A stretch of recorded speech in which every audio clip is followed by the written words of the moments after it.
আসসালামু আলাইকুম ওয়া রাহমাতুল্লাহি ওয়া বারাকাতুহু। আলহামদুলিল্লাহ ওয়াসসালাতু ওয়াসসালামু আলা রাসূলিল্লাহ বা'দ। সুপ্রিয় দর্শক শ্রোতা ভাই বোন, সালাতুল হাজত কি এবং কিভাবে সালাতুল হাজত আদায় করতে হয়, আজ আমরা সে বিষয়ে জানার চেষ্টা করব ইনশাআল্লাহ তাআলা। হাজত মানে হলো প্রয়োজন, সালাতুল হাজত মানে হলো প্রয়োজনের সালাত। এমন কোনো মানুষ পৃথিবীতে নেই যার কোনো চাওয়া, যার কোনো বিশেষ প্রয়োজন নেই। মূলত বিশেষ কোনো প্রয়োজন, বিশেষ কোনো ইস্যু, বিশেষ কোনো গুরুত্বপূর্ণ চাওয়াকে সামনে রেখে সেটি বিষয়ে আল্লাহ তাআলার কাছে আবেদন নিবেদন করার জন্য, দোয়া করার জন্য যে সালাত আদায় করা হয় সেটাকে বলা হয় সালাতুল হাজত। সালাতুল হাজত এই নামে, এই শব্দে আলাদা করে কোনো সালাতের কথা হাদিসে সেভাবে বর্ণিত না হলেও মৌলিকভাবে সালাতুল হাজত বা বিশেষ প্রয়োজনের প্রেক্ষিতে সালাত আদায় করা এই বিষয়টি প্রমাণিত। আপনার কোনো বিশেষ চাওয়া আছে, বিশেষ কোনো নিবেদন আছে, আবেদন আছে আল্লাহ তাআলার কাছে, বিশেষ কোনো প্রয়োজন আছে যেটি পূরণ হওয়া দরকার, এটি পূরণ হওয়ার জন্য আপনি বিশেষভাবে সালাত আদায় করবেন, এটি প্রমাণিত।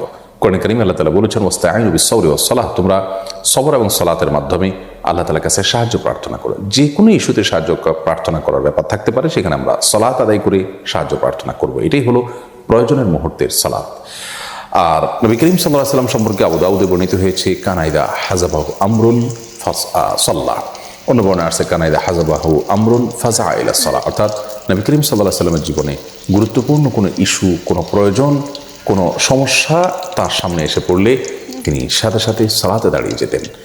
সালাতের মাধ্যমে আল্লাহ তাআলার কাছে আশ্রয় প্রার্থনা করতেন, প্রয়োজন পূরণের জন্য দোয়া করতেন।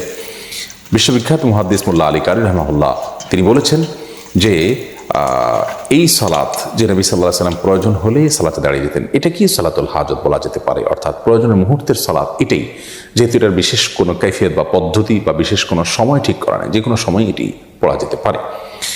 যদিও সালাতুল হাজতের একটি আলাদা ফরম্যাট বা ভিন্নতর একটা ফরম্যাটের কথা তিরমিজির একটি বর্ণনা বর্ণিত হয়েছে, সেই বর্ণনাটি মুহাদ্দিসদের মূল্যায়ন, অনেক মুহাদ্দিসদের মূল্যায়ন অনুযায়ী সেটি সহিহ বা বিশুদ্ধভাবে বর্ণিত নয়, বরং সেটি সনদ নিয়ে অনেকে আপত্তি তুলেছেন, সেটিকে দুর্বল বলে বলেছেন। তো সেই বিশেষ পদ্ধতিটা যেটি ওই দুর্বল হাদিসে বর্ণিত হয়েছে সেটা জানিয়ে রাখছি।